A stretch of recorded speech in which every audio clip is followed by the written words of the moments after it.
정치권이 뒤숭숭합니다. 하긴 우리 정치권이 언제 뒤숭숭하지 않은 적이 있었나 싶긴 합니다만 요즘은 유독 더 뒤숭숭하죠. 민주당은 대표가 징역형의 집행유예가 선고됐으니까 뭐 뒤숭숭 정도가 아니고 좀 충격에 빠진 상태고요. 국민의힘은 당대표 가족들이 당원 게시판에다가 대통령 비방글 쓴 거 아니야? 요 논란으로 뒤숭숭합니다. 그리고 대통령실은 국정 동력을 상실할 정도의 지지율로 고민 중이죠. 오늘 2부 위기 때마다 나타나서 따끔한 조언을 해주시는 분입니다. 유승민 전 의원 모셨습니다. 어서 오세요. 예, 반갑습니다. 유승민입니다. 제가 따끔한 조언을 위기 때마다 나타나서 하신다고 하니까 약간 쑥스러워하시네요. 예, 쑥스럽죠. 예. 어떻게 지내셨어요? 예, 잘 지내고 있습니다. 걱정이 많아요. 걱정이 예, 많으세요. 예. 여기를 봐도 걱정이 많고 저기를 예, 봐도 걱정이 예. 많고 사실 좀 특히 경제 안보가 제일 걱정인데 지금 뭐 국내 정치 돌아가는 거는 경제 안보는 뒷전이고 맨날 명태균에 이재명 대표 재판에 이러고 있으니까 예. 우리 정치가 이렇게 가 되냐 이런 걱정이 많죠. 이 말씀이 딱 정답이죠, 예, 사실은. 예. 진짜 지금 뭐 트럼프 체제로 바뀌면서 우리가 어떻게 되는 거야? 경제는, 그럼요. 국방은 뭐 어떻게 되는 거야? 이것도 그럼요. 정신없고. 예. 경제, 우리 주식시장만 왜 이래? 이거 괜찮은 예, 거야? 맞습니다. 예. 거기다 의정 갈등. 예, 이거 언제 예, 풀리는 거야? 예. 나 이거 갑자기 사고 나면 어떻게 되는 거야? 그게 전부 다 중요한 문제들인데 중요한 문제들이죠. 우리는 맨날 지금 뭐 명태균이 어쩌고 이재명 대표 재판이 이러니까 한심하죠. 그러니까 거기가 사실은 정리가 돼야 예. 정치권이 정리가 돼야 사실 그 다음에 문제들도 맞습니다. 이분들이 정책 위반을 해야 되는 예, 건데 예. 거기부터 좀 정리가 안 되니까 이런 그렇습니다. 거잖아요. 예. 그래서 정치권 이야기 먼저 하고 뒤에 의정 갈등, 트럼프 얘기 다 준비돼 있으니까요. 한번 시작해 보죠. 우선 이재명 대표의 징역 1년, 집행유예 2년, 따라서 피선거권 10년 박탈에 민주당은 선거보조금 434억 반환. 요거 예상하셨어요? 저는 정치하면서 법원의 판결에 대해서 미리 이야기하는데 굉장히 조심을 해왔습니다. 예. 이번에도 제가 딱 한마디 했는데 평균적인 정치인이라면 이거는 당선 무효형이다, 유죄다 그런 생각인데 징역형까지는 저는 생각을 못했습니다. 저는 근데 정치인이 선거 때 국민 앞에 거짓말하는 거 여기에 대한 법원의 준엄한 판결이었기 때문에 저는 그거 자체로 평가할 부분이 분명히 있고 앞으로 이재명 대표는 줄줄이 재판 기다리고 있기 때문에 앞으로 이 결과에 따라서 정치가 크게 바뀔 수도 있겠다. 그 정도 생각하고 있습니다. 예.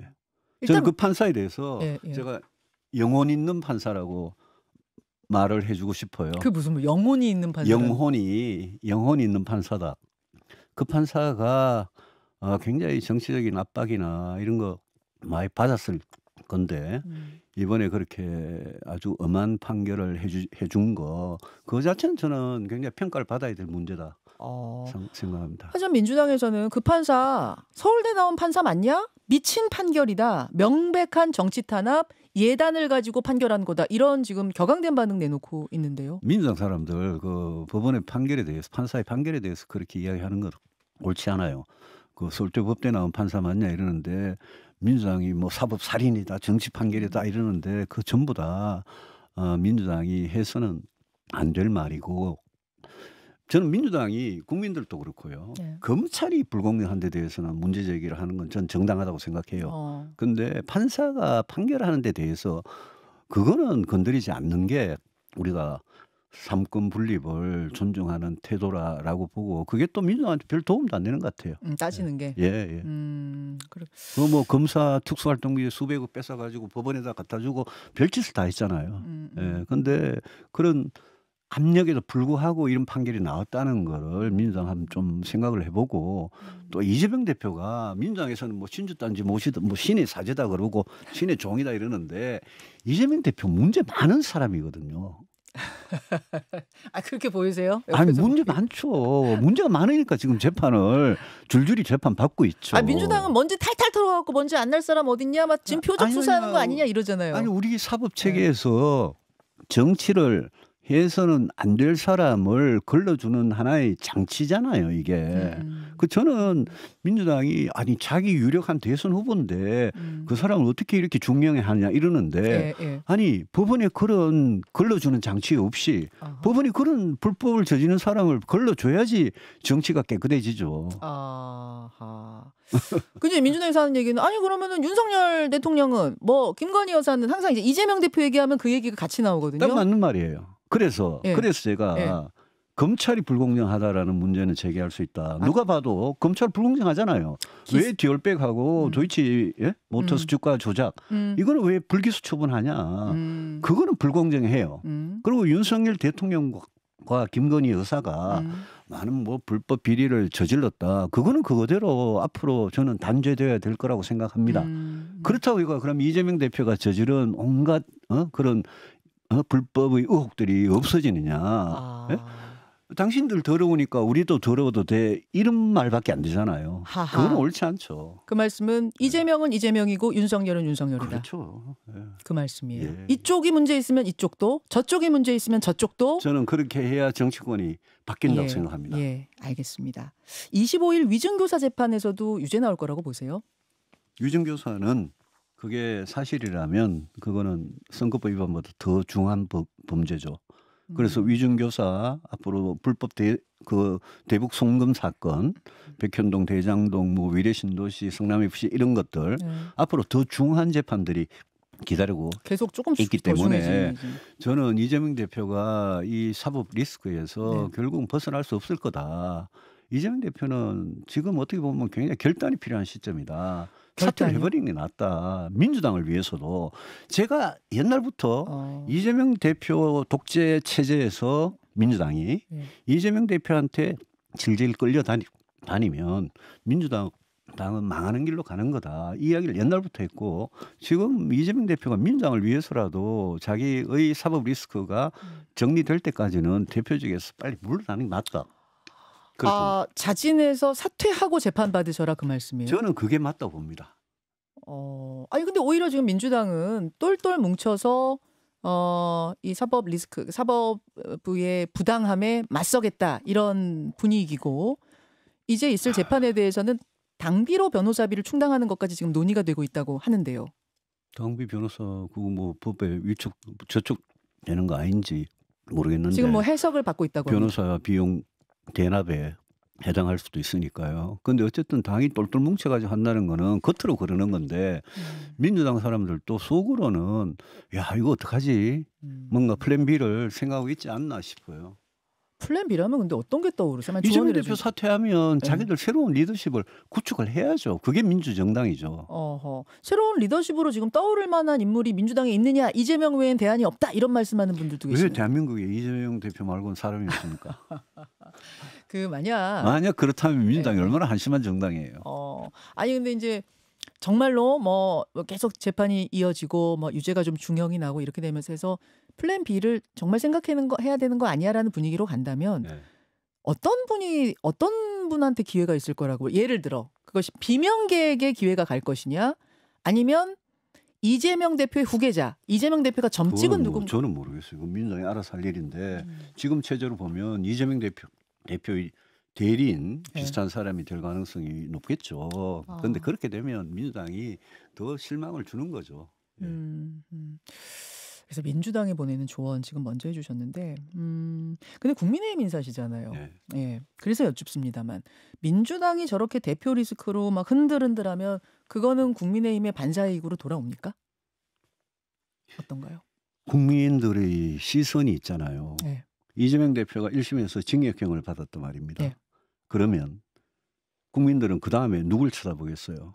국민들은 이렇게 묻죠. 윤석열 대통령 부부와 국민의힘 당신들은 떳떳하냐. 이렇게 지금 당장 묻고 있어요.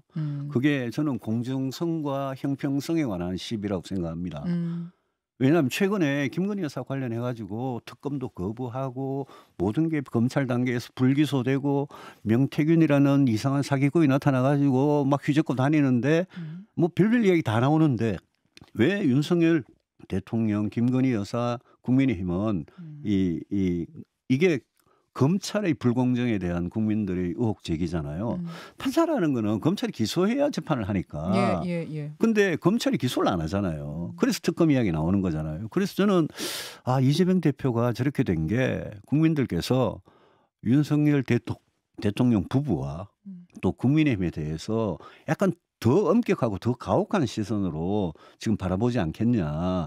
저는 국민의힘이 그런 점에서 되게 정신 차려야 될 때다 지금. 그런 생각이 들어요. 이재명 대표에 대해서 아까 굉장히 문제 많다고 하셨고 그 재판부가 저렇게 옥석 그렇죠. 가려주고 판결하는 거 맞다고 하셨단 말입니다. 그러면 그럴수록 대통령에게도 여당에게도 같은 잣대를 국민들은 요구하게 될 거다. 상식적으로 국민들이 너희들은 떳떳하냐. 너희들은 다 이게 공정한 거냐.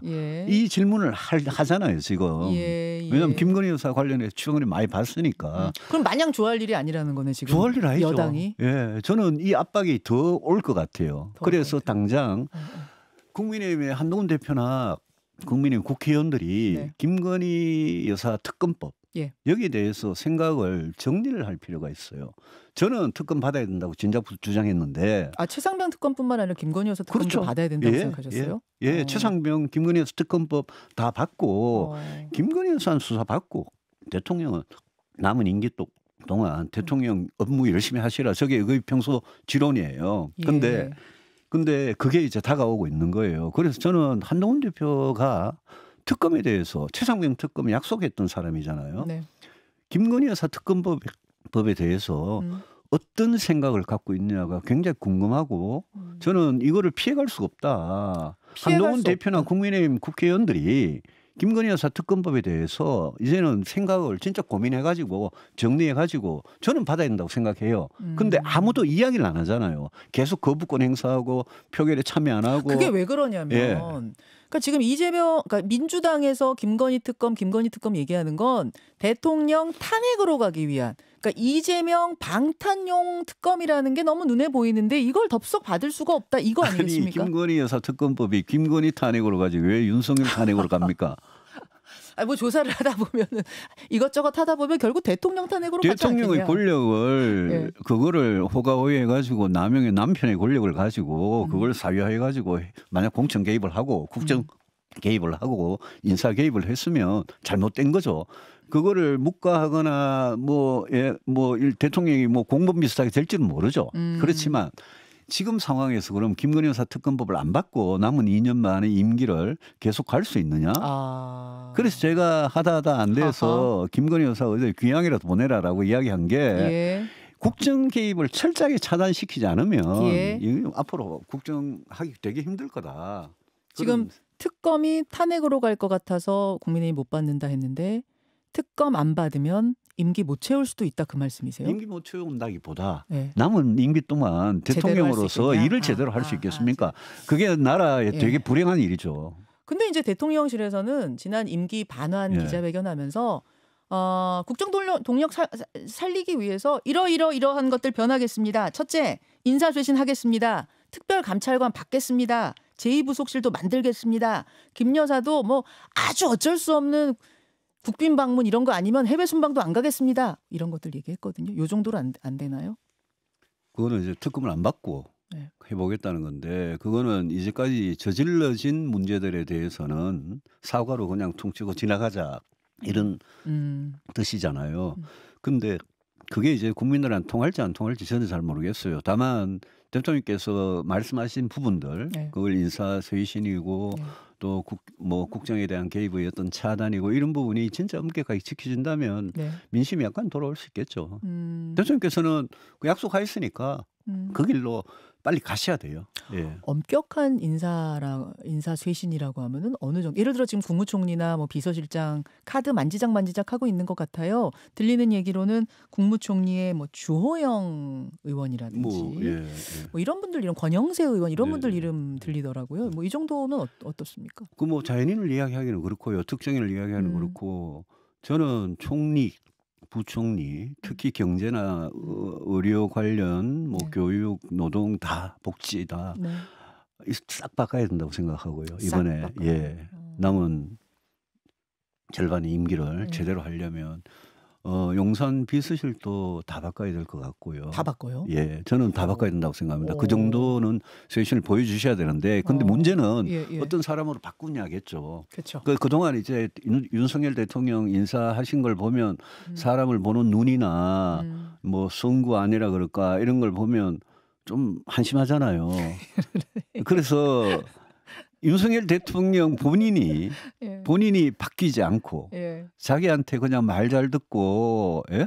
자기가 경노할 때 그냥 찍소리 못하고 있을 그런 사람을 쓰면 그러면 뭐 아무리 사람 바꿔도 국정이 바뀌는 건 아무것도 없겠죠. 그렇죠. 그래서 이번에는 정말 윤석열 대통령부터 이번 인사라는 게 왜 하는 겁니까? 국정 기조를 새롭게 이렇게 좀 바꾸고 물론입니다. 제대로 경제나 민생을 살리고 안보도 그렇고 지금 이 중차대한 시기에 인사를 한다는 거는 뭔가 국정의 변화를 상징하는 인사를 해야 될 거 아닙니까? 그렇죠. 그렇죠. 그런 점에서 그런 변화를 보여줄 수 있는 사람들이냐? 예. 그게 문제겠죠. 유승민 전 의원 어때요?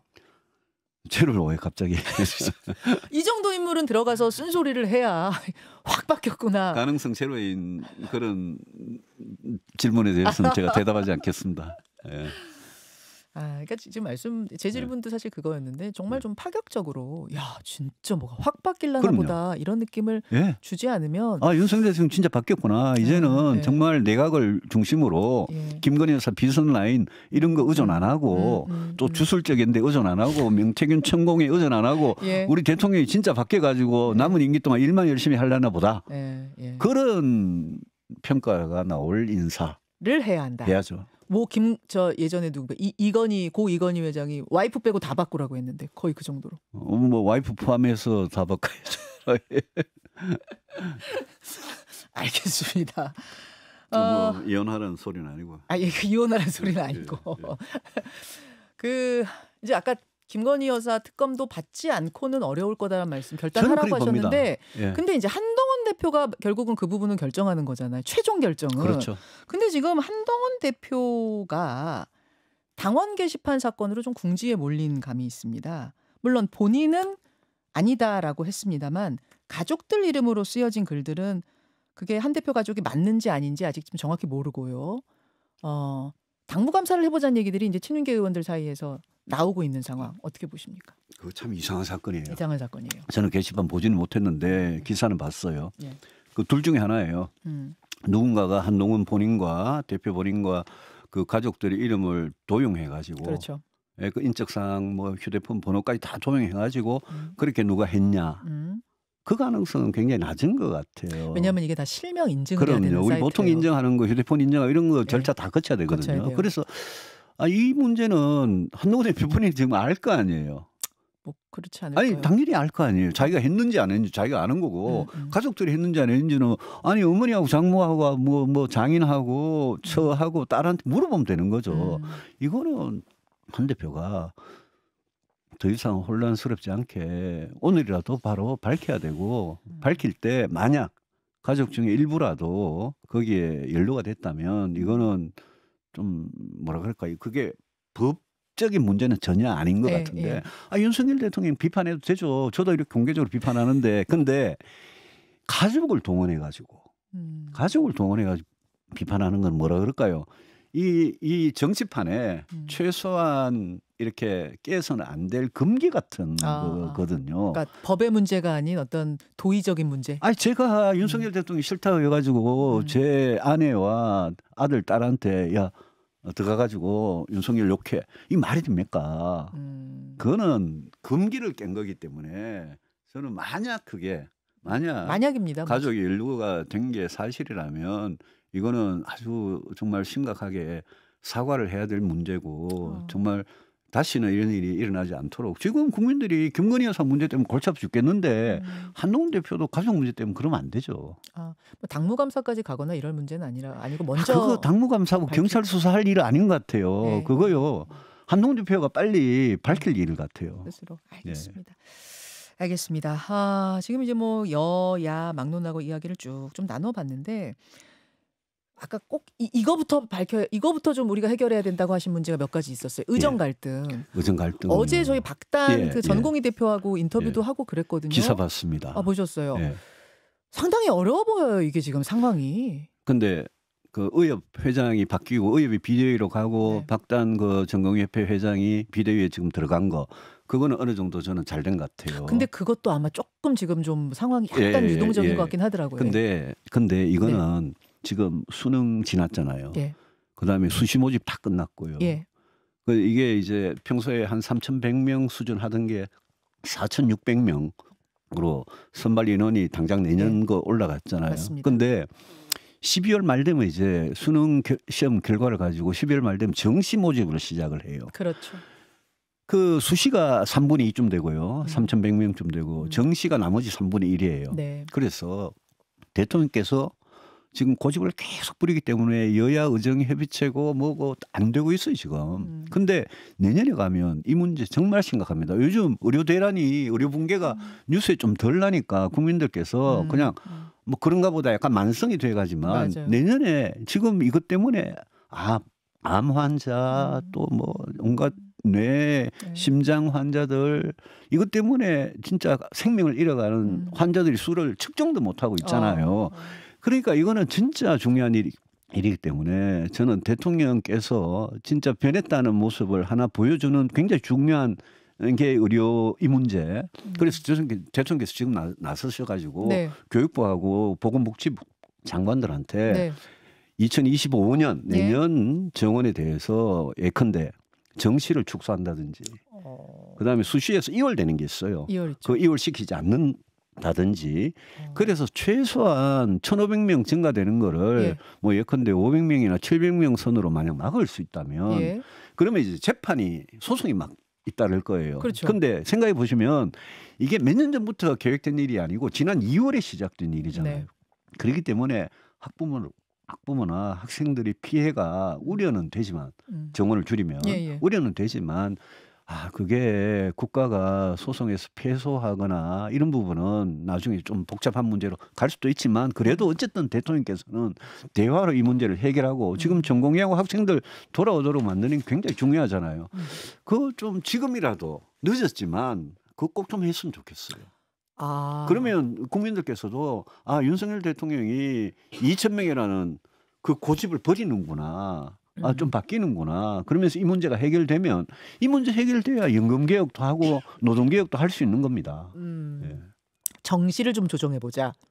수시에서 2월 되는 것도 좀 줄이고 2월 시키지 말고. 야, 정시 학부모들 난리 나겠죠. 난리 나죠. 정시만 또 예. 노리고 있는 학생들도 있는데 N수생들도 있고. 난리 나죠. 난리 나니까 박단 그 회장 같이 예. 그걸 뭐 당장 내는 걸 제로로 만들어 달라. 그건 불가능한 이야기예요 지금. 그러니까 조금씩 서로 양보해서라도 양보해서 내년에 의료 붕괴는 막아야 되지 않겠냐. 그렇죠. 지금 국민은 환자들 그래가지고 입장에서 돌아오도록 만들면 네. 하는 국민들 평가할 것 같아요. 알겠습니다. 국방 이야기 좀 해보겠습니다. 국방위원장이셨잖아요, 유승민 의원님. 트럼프가 대통령 되고 나면은 방위비 재협상 하자고 요구 당연히 하겠죠. 당연히 합니까? 예. 저는 이제 그게 걱정이에요. 지금 이게 트럼프가 요구하는 수준은 이게 뭐 상상할 수 없는 정도 수준을 100억 예전에 요구했었단 말입니다. 14조 원을 요구하죠. 이거를 우리가 어떻게 그럼 감당하고 어떻게 예전에는 다뤄야? 50억 달러를 요구했고 네. 지금은 그게 또 2배로 튀어가지고 100억인데 방위비 분담금은 약간 어떻게 보면 약간의 하위의 수단이고 하위의 협상이에요. 중요한 거는 트럼프 시기에 예. 한미 동맹이 어떻게 되느냐, 예. 주한미군이 여기 있느냐, 앞으로 우리가 핵 관련은 대응이 어떻게 되느냐. 그런 데 대해서 분명한 목표를 가지고 트럼프를 상대해야 되고 저는 이제는 윤석열 대통령께서 바이든하고 했던 워싱턴 선언이나 캠프 데이빗 선언이나 이런 것들이 휴지가 될 수도 있다. 그다음에 그동안 해왔던 자유민주주의 연대 그다음에 이렇게 블록으로 대응하는 거 이런 게 전부 다 깨질 수 있다. 전부 다요? 왜냐하면요. 트럼프는 바로 푸틴하고 바로 시진핑하고 김정은하고 바로 상대를 하기 시작하면 그동안 바이든하고 해왔던 그게 깨질 수 있거든요. 그래. 굉장히 중요한 거는 우리가 앞으로 안보의 목표가 뭐냐를 설정하고 예. 그 목표에 맞출 수만 있다면 한미동맹을 예컨대 예. 계속 유지 강화해야 된다라고 생각한다면 그러면 방위비 분담금은 트럼프가 뭔가 되게 하여튼 그 거액을 요구할 것 같거든요. 그건 협상을 하되 그 대가로 우리가 뭘 얻을 수 있느냐가 중요하고요. 그동안 기시다 총리하고 한일 간에 굉장히 밀접하게 했는데 지금 이시바 총리로 바뀌었잖아요. 네. 근데 앞으로는 트럼프를 상대하려면 지금부터야말로 경제든 안보든 한일 간의 공조가 굉장히 중요하다. 이게 공조를 안 하면 일본은 일본대로 자기가 먼저 트럼프하고 이익을 취하려고 우리를 패싱할 가능성이 높거든요. 그런데 한국과 일본이 경제든 안보든 처한 상황이 비슷하잖아요. 네. 그러니까 한일 간의 이시바 윤석열 두 정상 간에 트럼프를 상대하는데 공조가 저는 굉장히 중요하다고 봐요. 그러니까 옛날에 바이든 때보다 지금 훨씬 더 중요해졌어요. 그게. 그래서 방위비 분담금 같은 거 예. 트럼프는 그냥 뭐 자유민주주의고 뭐 이런 거 생각 안 하고 가치 외교 이런 거를 우리가 그만 따지고 철저하게 국익 위주로 트럼프하고 아주 잘 거래를 할 수 있는 그런 외교 체제로 빨리 전환을 할 수밖에 없다. 눈에는 눈, 이에는 이군요. 트럼프가 완전 자국 이익만을 앞에 놓고 그렇죠. 이야기한다면 우리도 그렇게 우리도 그래야죠. 철저하게 가야 된다. 예, 트럼프는 아첨하고 이런다고 통하는 사람이 아닙니다. 자기한테 이익이 된다고 생각해야 예. 통하는 사람이기 때문에. 아니 근데 지금 대통령이 골프 연습하신다잖아요. 트럼프 만나고 골프 잘 치려고. 근데요. 예. 저는 뭐 대충 골프하는 건 좋아요. 근데 거짓말 제발 하지 마시고 그러고 그 골프 취재했다고 기자들 CBS 기자 괴롭히지 마시고 그런 거는 트럼프하고 골프 회동이 성사된 다음에 할 얘기지. 저는 이러다가 트럼프하고 골프 한번 못 치고 끝날까 봐 걱정해요. 아이고 설마요. 아, 정말. 골프 연습 그렇게 해놨는데 트럼프랑 골프 못 치면 안 되죠. 아니 그거 왜 그러는 게 트럼프하고 골프 치기로 다 미리 어레인지 다 해놓고 나가지고 뭘 발표하는 거지. 골프 치다가 들키니까 트럼프 핑계 댔다가 그거 못 치면 어떡할 거예요. 아이고. 민망해서. 알겠습니다. 오늘 이제 중요한 얘기 많이 해주셨어요. 트럼프 시대에 우리가 정말 바짝 긴장하고 대응하지 않으면 비즈니스적으로 엄청난 사람이잖아요. 트럼프 당선자가. 안보도 안 보지만 네. 진짜 경제가 걱정이에요. 네. 경제가 지금도 어려운데 네. 트럼프 시기에 관세 올리고 중국이 또 미중 간에 무역 전쟁을 하고 관세 전쟁을 하고 이러면 우리 경제가 수출 먹고 사는데 엄청 타격을 해볼 것 같고 지금 뭐 우리 뭐 내수 수출은 물론이고 투자나 특히 주가 같은 거 보면 정치권에서 얼마나 얄팍하게 대응했습니까? 예컨대 공매도 금지 같은 거, 네. 금투수 폐지 같은 거 그런 거 하면 한국 주식시장이 살아납니까? 그거 전부 다 글로벌 스탠다드하고 벗어난 일인데 그래서 이럴 때 좀 윤석열 정부의 이제 2기잖아, 2기 네. 절반의 이게 완전히 경제 민생 안보 이게 국가의 중심이니까 네. 그거를 튼튼하게 하는 쪽으로 대통령께서 가고 김건희 여사 제발 잊어주시고 그렇게 가면 그러면 저는 민심이 돌아올 수 있다라고 생각합니다. 알겠습니다. 여기까지. 오늘 뭐 여야를 막론하고 대통령실까지 아주 따끔한 조언들 해주셨어요. 다음에 나오실 때는 조금 더 우리가 즐거운 이야기를 할 수 있기를 기대하면서 유승민 전 의원과 인사 나눕니다. 고맙습니다. 예, 고맙습니다. 김현정의 뉴스쇼는 시청자 여러분의 참여를 기다립니다. 구독과 좋아요, 댓글 잊지 않으셨죠? 알림 설정을 해두시면 평일 아침 7시 10분 실시간 라이브도 참여하실 수 있습니다.